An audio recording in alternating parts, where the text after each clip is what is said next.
want to point out that the sun shines down its power to all the world and makes the wind blow strong as it will. I want to hope gentle rains can fall upon the land, so lovely earth can stay lovely still. Welcome to the 489th edition of Energy Week with George Harvey and the amazing Invisible Man, also known as Tom Fennell.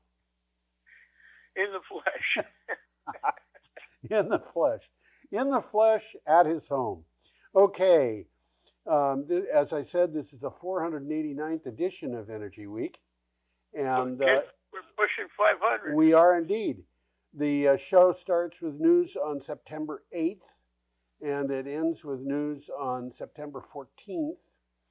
And this comes from my blog, geoharvey.com. You can go to that blog to find the individual articles.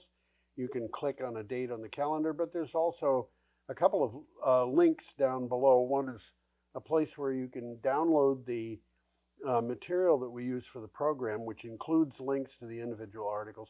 And the other one is a link to the source of that information, which is a more condensed piece than what is at geoharvey.com.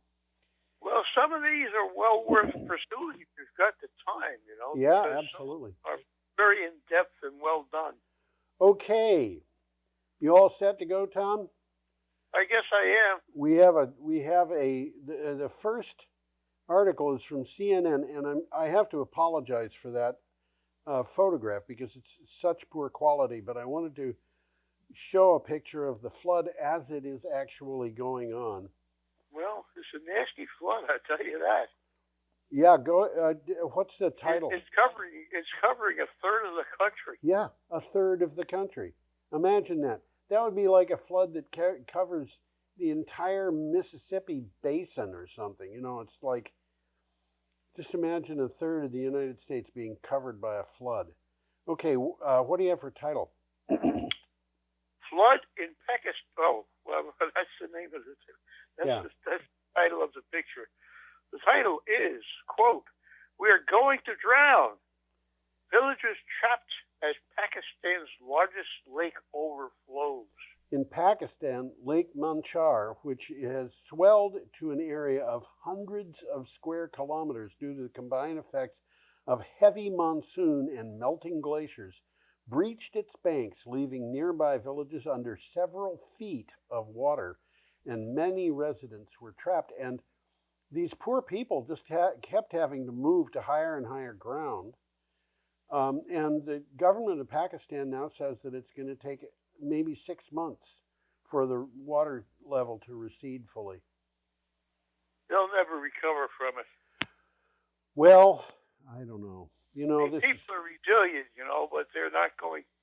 They're going to be permanently damaged by this. Well, it's impacting almost everybody in Pakistan. Well, yeah, and you know, a lot of people, a couple thousand people have died.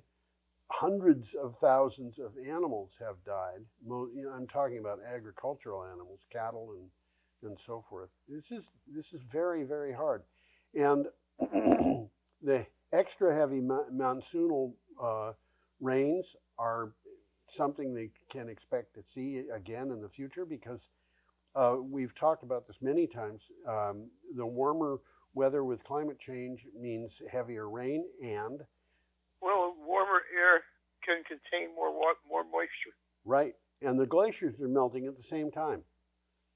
So Pakistan is in trouble. Well, for what it's worth, 2.5 square kilometers is a square mile. So yeah, this is pretty large. It's pretty large. large. There's a scary 3.5-minute video in this link. Yes. To CNN. And water is now covering 1/3 of the country. Well, we said that already. Yeah, we did indeed. And I always think of Pakistan as a place that has big deserts. And it does. But it's also flooded. Okay, should we go on, Tom? Well, Pakistan does have mountains, so it they're does not indeed. flooded. Yeah, it does indeed have mountains. What have you... this is even worse than it appears to be. Yes. Okay, our next item is from the BBC. And, We've got a picture supposedly of summer. yeah.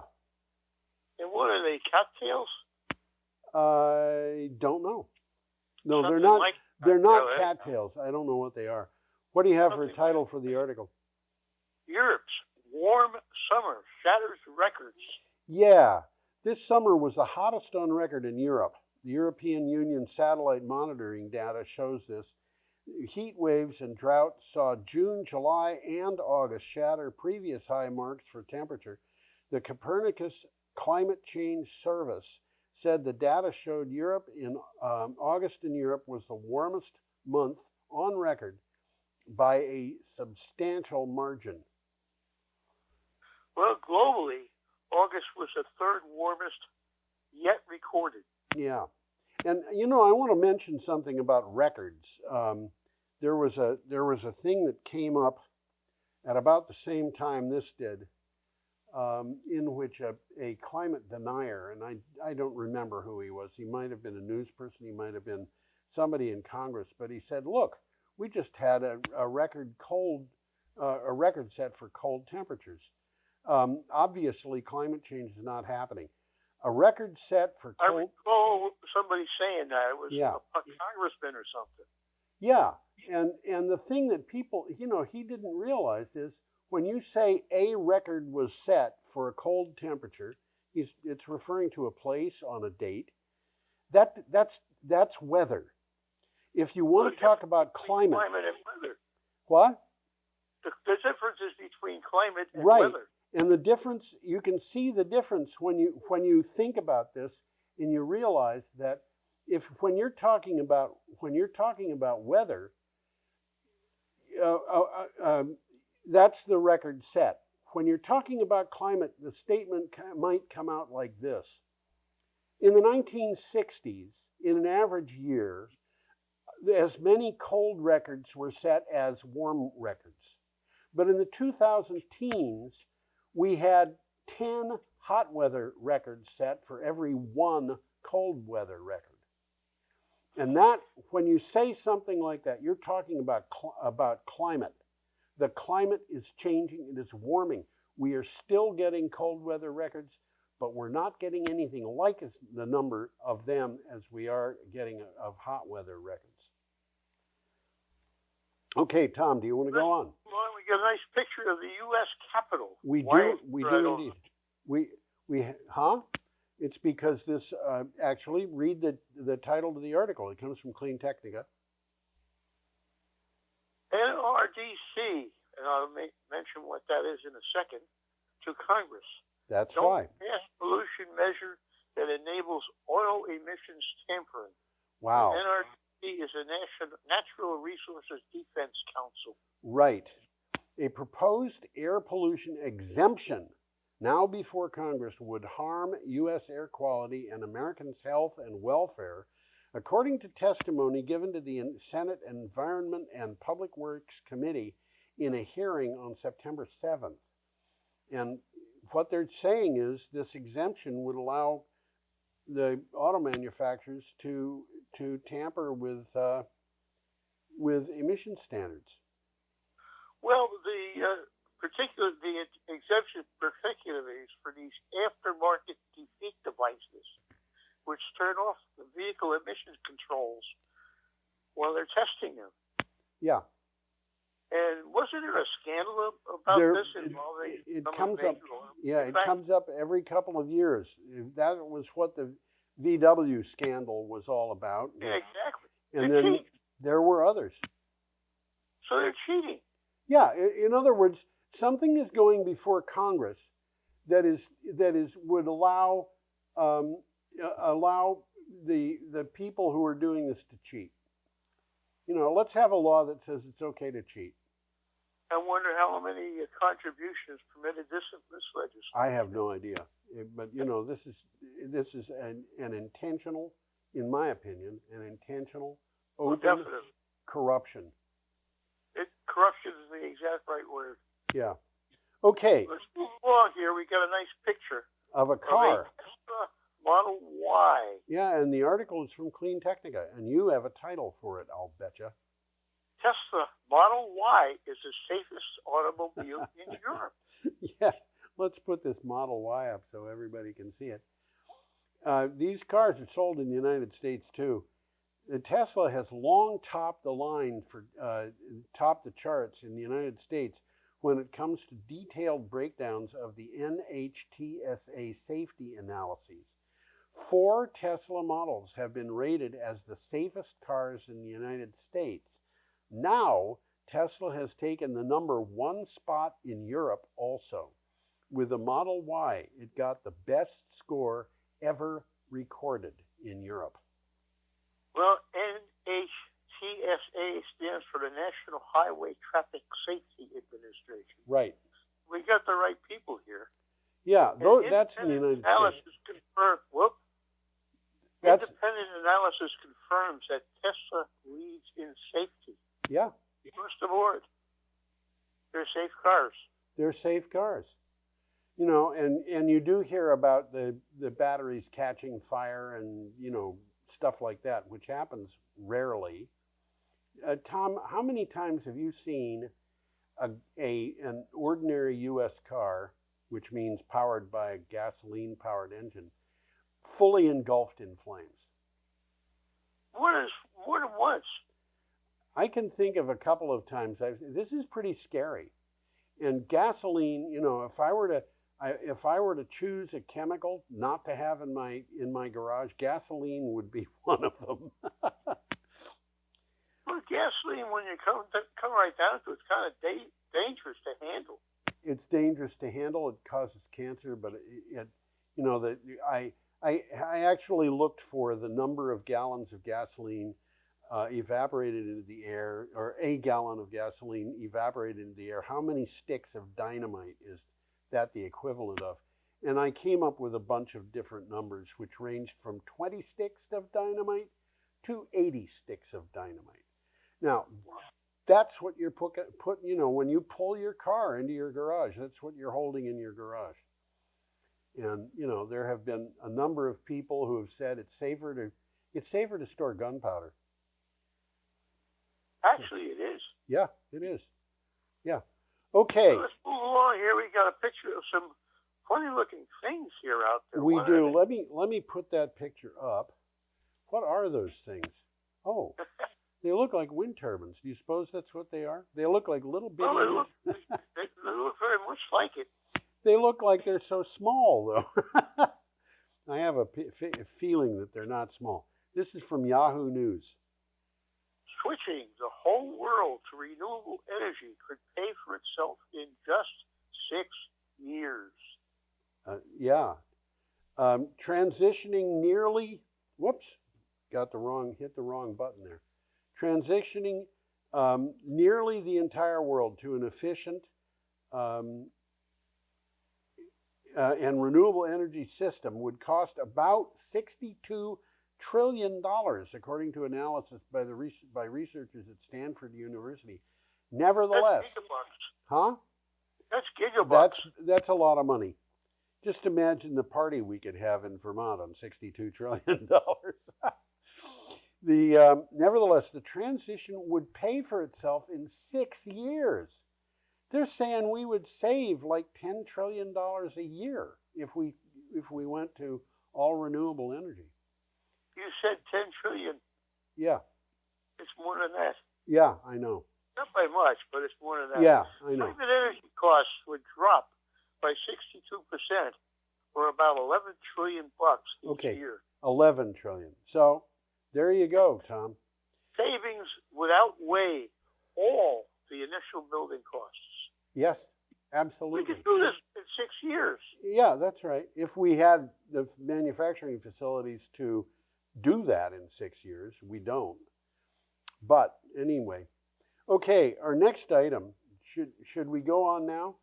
Another picture of a car. Another picture of a car. This particular I'm out of sequence here. I'm getting lost here, Tom. Oh, is this a yellow car? It is. It is. Okay, now I've got it. Sorry, everybody. That's a Jeep, but it doesn't look like one. It's a Jeep, but it doesn't look like one. You're absolutely right. This is from CleanTechnica. Jeep unveils 3 new battery electric models. Stellantis, which is the owner of Jeep, has announced 3 new Jeep battery EVs that will be coming to market soon. Together, they will help the parent company transition to selling 100% battery electric passenger cars in Europe and 50% passenger cars and light-duty trucks in the United States by the year 2030. So this is 8 years out. This is what they're going to be selling. And I had a little trouble with Stellantis, so I had to look them up who they are. Oh, They're a multinational automotive manufacturing corporation. Okay. Which was formed by a merger between Fiat Chrysler and a French organization. In between them, they control a whole string of automobile brands. Yeah. Alfa Romeo, Chrysler, Citroën, Dodge, Fiat, Jeep, Bugatti, Opel, Peugeot, Ram, and Vauxhall. They control the market. Well, They're a big outfit. They are big. I want to point out to everybody that the fact you're buying a Jeep EV does not mean that it has to be yellow. Okay, we should get going on. I think we should. We have an item from CNN which also has a car. Here's the car. It's a Chevrolet Equinox EV. It's clear to see that this does not have a grill. Yeah. Yeah. Well, GM, which is part of that group, unveils a $30,000 electric SUV that will be one of the cheapest EVs available. General Motors revealed a new electric SUV that it expects will be the cheapest compact electric SUV on the market when it goes into production in about 1 year. We'll mention a little bit more about this coming up. The Chevrolet Equinox EV will have a starting price of around $30,000, making it among the cheapest EVs in the world. The average electric vehicle available today has a base sticker price of about $47,500. Yeah. Only the Nissan Leaf, with a base price of $28,500, costs less. Yeah. We will be talking about these again in the future. There's on this show. What's on this show? There's an MG, by the way. The cost of some of these two cars is staggering. Yes, that's right. Okay, let's just continue. We'll hit those things when we get to them. Okay? And we got another picture of those funny-looking things. Those funny-looking things. This is from Recharge News. It's actually a nice picture of wind turbines. It is, but you know, I'm going to put that back up. It is, this particular article is about something happening in the United States. And when I went to look for wind turbines, I came across this picture and I thought, gee, that's a nice picture. Let's show it to everybody. But I have to admit, they're not in the United States. They're in the Philippines.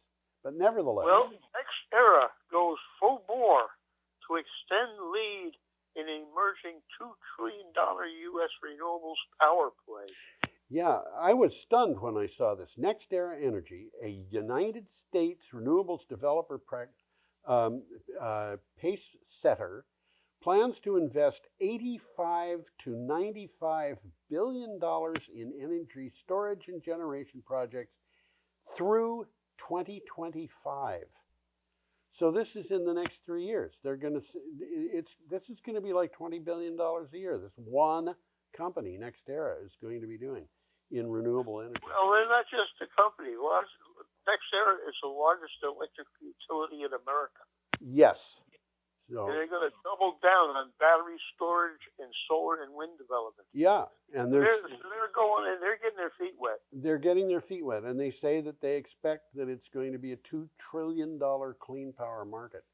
So they're getting very serious about this. They're taking a gamble, but I think it's a good gamble. Oh, they know what they're doing. You can bet your bottom dollar they've had their engineers and their money people looking at this thing before they decided to commit to it. So you got more on that? Whoops. I guess we don't. We got an interesting picture. We have to leave it up for a little while to decipher it. Yeah, that's true. This is from the Los Angeles Times. Well, the picture's title is Using Hydrogen in Natural Gas Lines. Yeah. Do you want to describe this, or do you want me to? The title is Researchers Want to Mix Renewable Fuels into Existing Gas Lines. Yeah. And if you look at this picture, you see that electricity and water in the upper left go to an electrolyzer, which produces hydrogen, which is going into storage, which is almost in the middle of the picture. From there, it goes into the blending skid. Now, the blending skid is also getting input from the lower right, where it's got an existing gas system. And with that blending skid is outputting blended low-carbon fuel. Well, low carbon. It's a step in the right direction, but it's not enough. Yeah, you're absolutely right. And that's going to ovens and furnaces and water heaters and other things. So this is, as I said, from the Los Angeles Times. You got a title for the article. Researchers want to mix renewable fuels into existing gas lines. At UC Irvine. That is the University of California, Irvine. Researchers are exploring the possibility of using existing infrastructure to deliver cleaner alternatives for fossil fuels to people in a real-world setting, submitting a proposal to the California Public Utilities Commission to do just that on the campus of UC Irvine. Well, it's a step in the right direction. Yeah, but as you said, it's not enough. They use an electrolyzer to convert water into hydrogen. Yep. Which will then be mixed into the natural gas fuel. Yep. And hydrogen does not produce hot carbon dioxide when it burns. Yeah. So this is a step in the right direction. Absolutely. But it's a baby step. It's kind of a baby step, but I think it is a step. Okay, we're up to Sunday, September 11th. And we have a picture of, whoops, I keep hitting the button too many times. Well, the picture is that of an orphaned well. Yes. And we've talked about this on the show. We have done that, yeah, and we're going to do it again. This is from CleanTechnica, and I'll bet you have a title for the article. Identifying undocumented orphaned oil and gas wells. Yeah, there's hundreds of thousands of these things, unfortunately, in the United States. Los Alamos National... If they're hitting a non-productive well, they just walk away from it. Yeah, absolutely. Los Alamos National Laboratory is a leading research consortium, is leading a research consortium funded by the Bipartisan Infrastructure Law to identify and evaluate the hundreds of thousands of undocumented orphan wells in the United States. It will determine environmental impacts with a focus on methane emissions. Now, that picture shows a red ribbon tied around a pipe that comes out of the ground. And that pipe is one of those undocumented wells. Exactly. Which happens to be in Imagine buying a piece of land and finding out what you got one of these things on it. Yeah. Yeah. I had an uncle who I don't know what company came to him, and he had a small farm, 20 acres, and they told him that if he would let them get natural gas out of the ground that he owned, they would provide natural gas to his house, and everything in his house ran on natural gas. It was, and he got paid too. So. Well, if they hit a productive well, if they hit an unproductive well, he'd have a pipe in the ground. That's right. He had 6 wells on his land, and they were all making him money, and he was able to retire on that. Well, the goal of this operation is to document these wells so that they can be remediated. Right. And going back to that picture, if you look at that picture, really remediating this particular well shouldn't be all that difficult. I mean, basically what you're doing is you're capping it with something. And in order to prevent the methane from just wandering off into the atmosphere. But the problem is there's hundreds of thousands of these things, and in some cases there's really no record of exactly where the well is. Oh, they just walked away. If the well wasn't productive, they just walked away. Exactly. Yeah, and that's not just gas wells, but it's oil wells too, because those oil wells also give off gas. Yes, they do. Okay, we've got another picture, which is apples. And Isn't that peachy? this article had some really beautiful pictures with it, but I couldn't use any of them because they were all kind of hungry for an apple right now. Yeah, the article had these beautiful pictures, but they were all copyrighted. So I had to find a picture of an apple, and there's some apples on a tree. This is from Voice of America, Learning English. German farmer grows fruit under solar power equipment.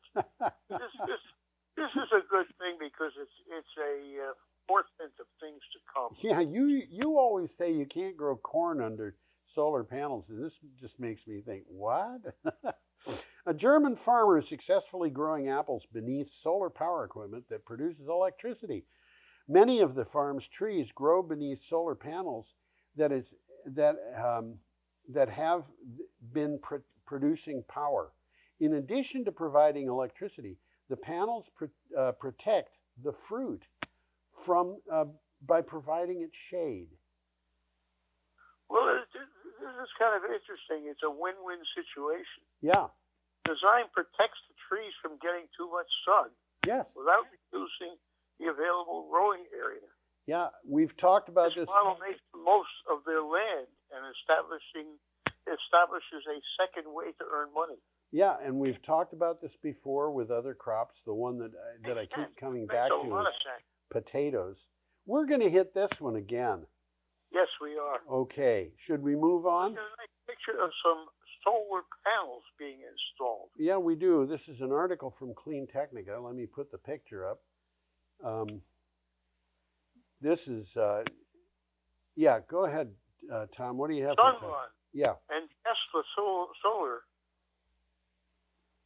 Sunrun and Tesla solar roofs and batteries are saving the day in California. Yep.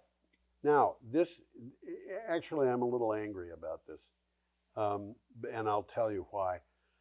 Thanks to solar PV and battery companies, the California grid is much better equipped to deal with the challenges of heat waves than it was a decade ago.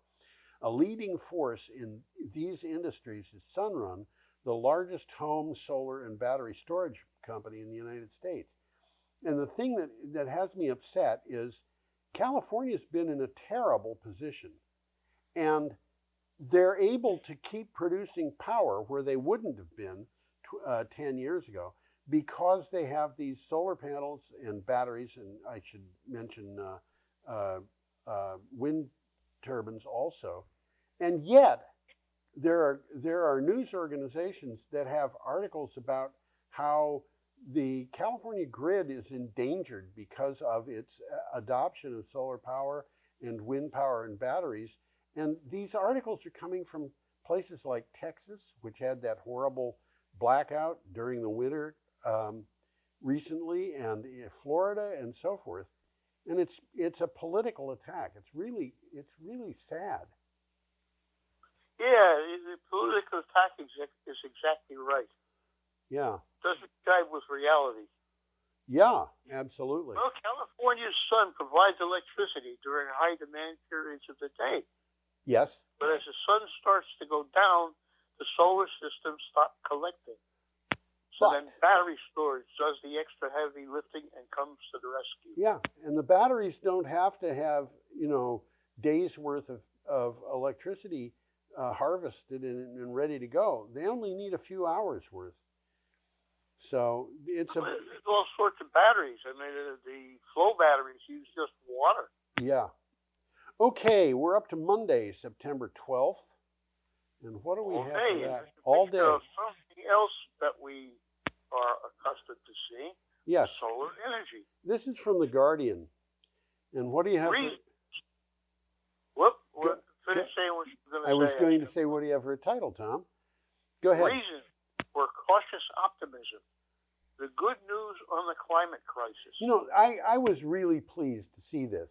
I'm going to put that array up so people can see it. This is a good article. It's a good article, but it's also one of the first articles I've seen in major news organization. The Guardian is a major news organization about the good news. Let me read the synopsis. We could say a lot about what's going wrong. The extent of damage caused by 1.2 degrees Celsius at global warming since pre-industrial levels is proving greater than was forecast by climate scientists not all that long ago. But there is reason for hope as we push harder to address the issue. And that, I think, is an important thing to bear in mind. Well, I'd like to mention what we should be thankful for. Oh, go ahead.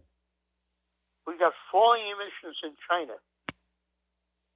We got renewable energy that's actually happening. Yes, it is. The U.S. is interesting. The U.S. has landed its white whale. That's what the article called it. And the U.S., the biggest emitter, has passed major climate change legislation through Congress. So it's moving along. It is. Australia is no longer a complete laggard.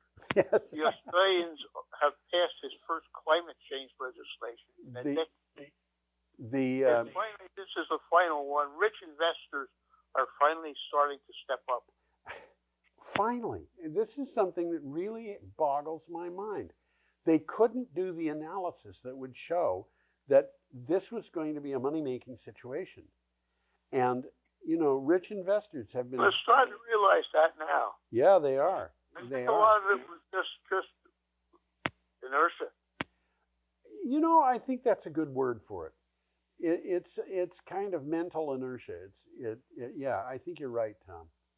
Okay, should we go on? Well, we're talking about growing things underneath panels, and we got a picture of it. Yeah, we do. And this is a nice picture, I think. And this picture actually did come from the article. This is from Canary Media. Mixing solar power and agriculture, which makes sense. Yes. A blueberry farm does a test run. Right. I'm surprised about blueberry farms, but... You're surprised what? About blueberry farms. Why? I don't know. It just didn't occur to me. It had not occurred to me. But they're small and they like shade. They like shade, exactly. A lot of things like shade. With dual-use agrivoltaics, crops are grown under or between rows of solar panels with the aim of generating renewable energy without removing farmland from production. The University of Maine is studying a combination of solar power and blueberry farming, and there you see them. These are You get 2 paychecks instead of 1. Yeah, and these are low bush blueberries, which produce really nice blueberries, but you don't exactly pack them up and send them off to market in Tennessee because it's too far away. They don't keep very well, but they're a great product, and they're going to appreciate, the blueberries are going to appreciate the shade from the solar panels just as much as the trees or the potatoes or a lot of other things. And by the way, I want to mention, I've heard people talk about toxic chemicals being released by the solar panels. That's nonsense. They're sealed. Well, not only are they sealed, but I decided I was going to find out what was in some common solar panels, and I found out, and there wasn't anything toxic in them. There was no cadmium, there was no arsenic, there just wasn't anything toxic. There was. Well, the bottom line here is the farmer gets 2 paychecks instead of 1. And that's really important. This whole thing of solar power, wind power, producing a situation where the farmer can survive, and his fields would not be kept in agriculture if he goes out of business. Well, I think this dual-use photovoltaics, agro-photovoltaics. Yes. This makes sense. Oh yeah, it absolutely does. I knew, Tom, when I put this article into the agenda, I knew you'd have fun with this. Okay, we have a picture now and an article from Arizona's Family. That picture isn't in Arizona's Family, but or nice. at least sunset or sunrise picture. Yeah, it's one or the other, I think. I don't think that's the sun at noon. What do you have for a title? States with the most untapped wind energy potential. This is an interesting article. This article was absolutely fascinating to me, and it really, there was no narrative in it. It just listed a bunch of states with a bunch of data. But I was amazed by some of the stuff that I was seeing. We have wind potential that far, far, far, far, far exceeds the demand that we have for electricity. And well, that's the gist of this article. Yeah. Using data from the Office of Energy Efficiency and Renewable Energy, STACR, which is the name of an organization, compared installed wind energy capacity with in the continental United States, so Alaska and Hawaii are not included, to potential wind energy capacity. The EERE, which is the Energy Efficiency and Renewable Energy Agency, calculation of wind energy used suitable wind turbine locations based on legal and technical factors.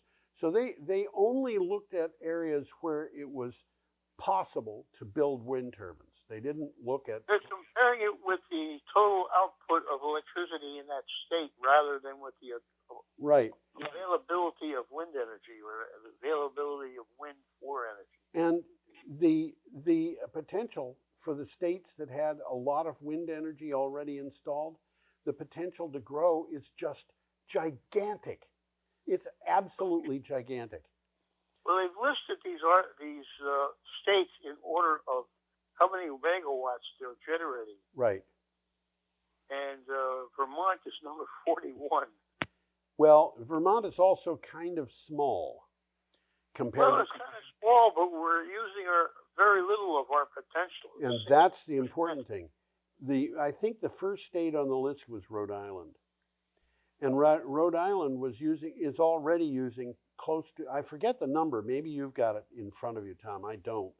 I've only got the maximum on my data, but Arizona is the least, using 0.6%. Kansas is the most, using 43%. It's approaching half. What is the most? Kansas. Kansas, yes. That's the percentage of its demand. But if you in one of the things I noticed in all of this was you can order these things by the percentage of potential, and the highest percentage of potential that was actually already installed, the state with the highest percentage is Rhode Island. And Rhode Island has got very, very, very little potential. So a couple of wind turbines is enough to get close. But to get Vermont, Rhode Island up there at the top of the list. We could have 10 times the electricity that we need. Well, in Vermont, we got a situation where the largest electrical company in Vermont is owned by the same people that own hydro up in Quebec. Yes. So we're kind of tied to hydro, which isn't bad. Vermont isn't really a very windy place, but so this only tells part of the story.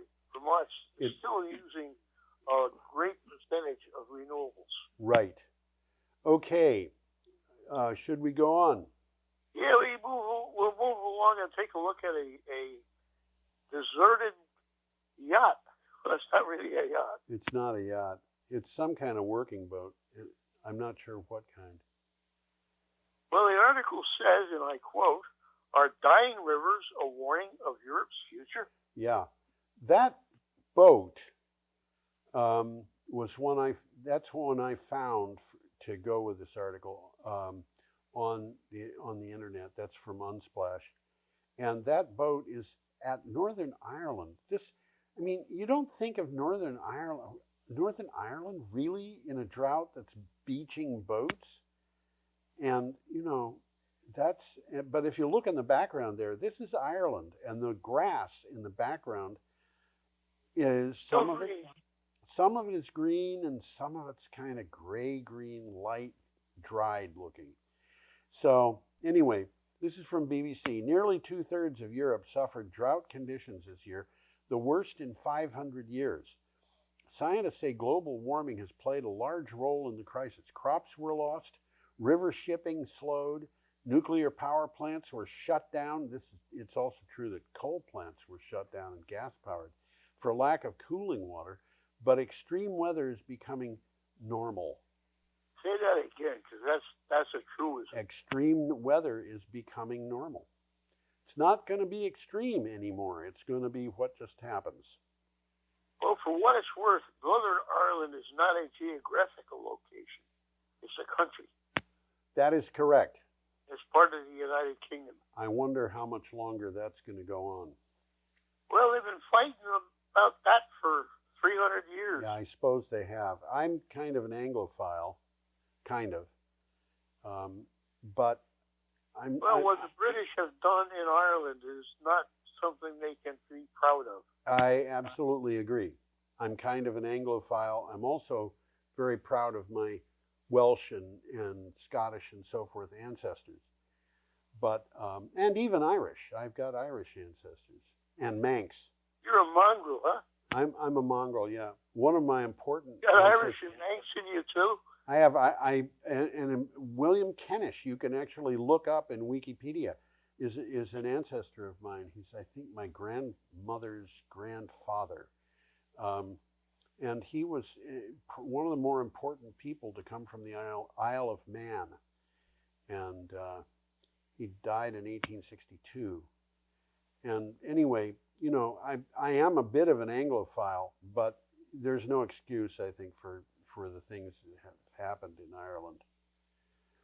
Anyway, I'm actually kind of in favor of Ireland reuniting.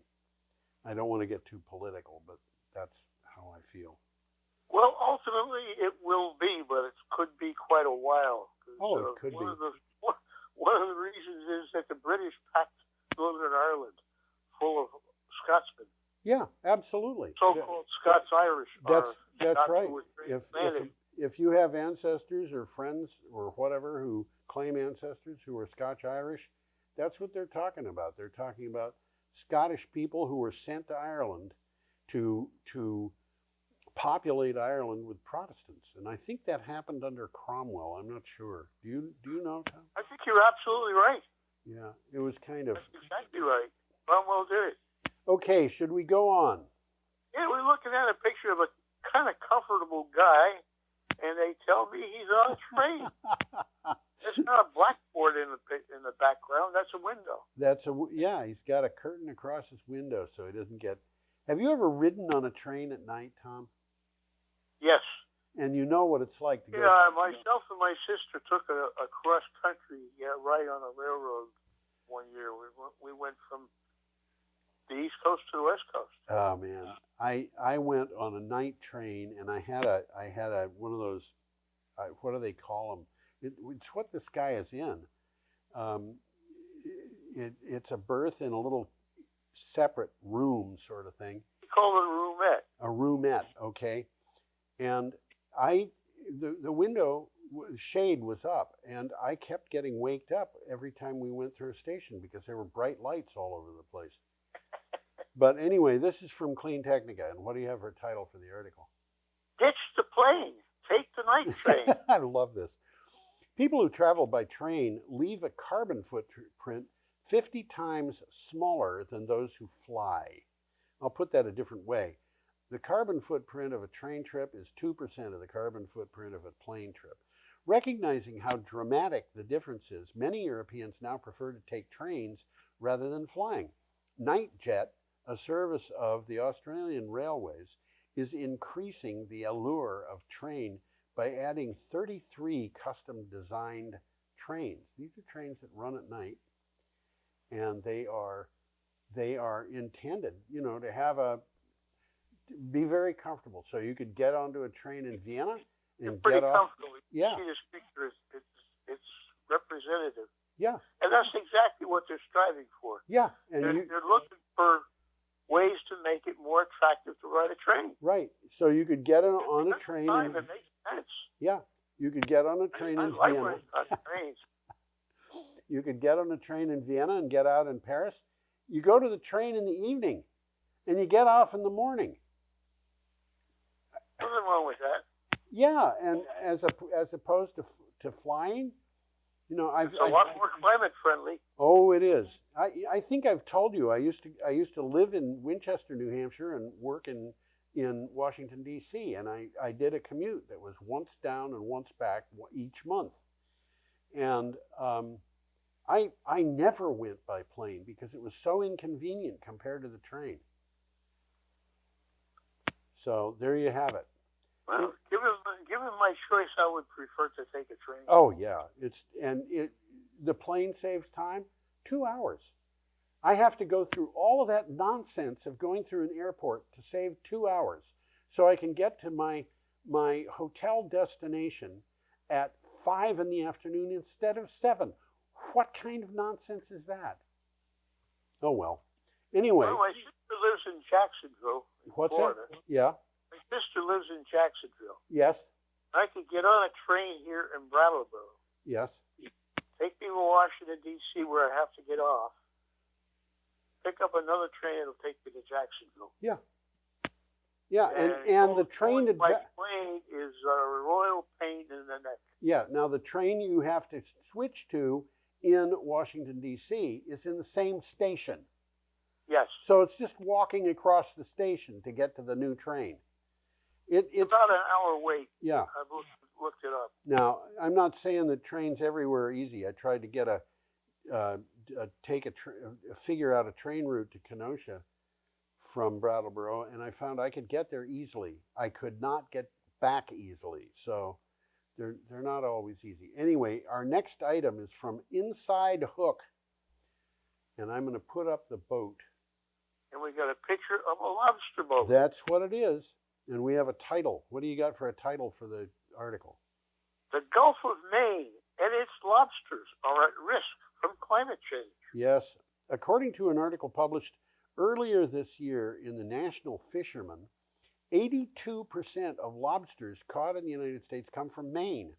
A new report in the Washington Post details the effects of the current climate crisis on the Gulf of Maine. The lobster industry is in trouble, and so is anybody who loves lobsters, because they are not. This is what they say about that. It's more than we would think. The Gulf of Maine is experiencing more dramatic change than most bodies of water on the planet. That's right. That is what it says. Temperature has been increasing at a rate of 0.8 degrees Fahrenheit each decade in the last 40 years, which is about 3 times more than most aquatic spaces. And the lobsters just can't survive that amount of change over an extended period of time, because what the article says, this kind of heat can prompt lobster populations to relocate to cooler waters. Yeah, but the lobsters don't relocate, as I understand it. What happens is the population is relocating. The lobsters who are grew up in the Gulf of Maine are going to die in the Gulf of Maine, but their offspring will populate other places. In the future, we're not going to be talking about Maine lobster. We're going to be talking about New Brunswick lobster. Yeah, exactly. So, anyway, we have got another picture of a car without a grill. We have a picture of a car without. You took my words right out of my mouth. There it is. That's a Mustang Mach-E. That is what it is. Do you have a title? I do. Ford plans to build to order new. Ford plans to build to order system to reduce the cost of electric cars. Yeah. Reuters reports that Ford CEO Jim Farley will be in Las Vegas next week to meet with Ford dealers. His mission is to convince them the build-to-order business model is better and could reduce the cost of delivering Ford electric cars and trucks by about $2,000. So. Well, the old business model is to build a whole bunch of cars and leave them sitting around in the lot until you sell them. Exactly. And so a person walks into a car dealership and walks around and says, I'll take that one. Well, in this you tell them what you want, and you get what you want. It'll take a little bit longer to get it, but you do get what you want. And this is a model that was set by Tesla. Actually, you know, I remember my father buying a car that was a made-to-order car. He had an idea of what he wanted, and he got what he wanted. That's interesting. It was when I was in high school. He bought a Pontiac, and of course, when kids in the school heard that my father was getting a Pontiac, they thought he was buying a GTO, which is a hot car. What he was buying was a Pontiac station wagon with a 4-cylinder engine and a stick shift on the floor. And that was mind-boggling to the kids in my high school. It was just not what they expected. This is interesting as the article mentions electric car prices, and it's staggering. Yeah. The Mustang Mach-E sells for $270,000. Well, that's Ford a little... Transit van and the Ford Transit pickup sell for $150,000. You know, Tom, I just this morning put a couple of articles up, which we will talk about next week. One of them is about an MG selling for 28,000 euros. That's $28,000 for an MG. And that's another, about 30 grand. Yeah, well, the euro has actually fallen to the point where it's equal to $1 now. Pretty close to it. Yeah, but the Chinese are now they have all those very, very cheap electric vehicles, and right now they are just starting. They're just starting to export them, and they have a model that they're exporting. They've already started sending the first ones out. The first 60 of them are going to Israel, but they've arranged to send them to Europe, and the car costs $10,000 in China. That's unreal. Yeah, well, it's not a big car, but yeah. Okay, our next item is from CleanTechnica. It's a picture of a corn farm. Yeah, and you know, that corn farm, I'll betcha, is not in the United States, just based on the name of the photographer, because he's got an O umlaut there, Schul. But nevertheless, it is a corn farm. And what do you have for a title? Well, ethanol burns clean, but it creates more emissions than gasoline. Oh man, ethanol burns. Yeah, right. Ethanol burns cleaner than gasoline in cars. That's true. But there is a dispute about the carbon emissions of making ethanol from corn. Research by Reuters, shows that U.S. ethanol plants produce over twice the harmful emissions of oil refineries per gallon of fuel production capacity. And well, they've been overlooking the manufacturing process that makes ethanol from corn. Yeah. Particularly growing that corn. Yes, growing the corn, you have to pay for the tractor.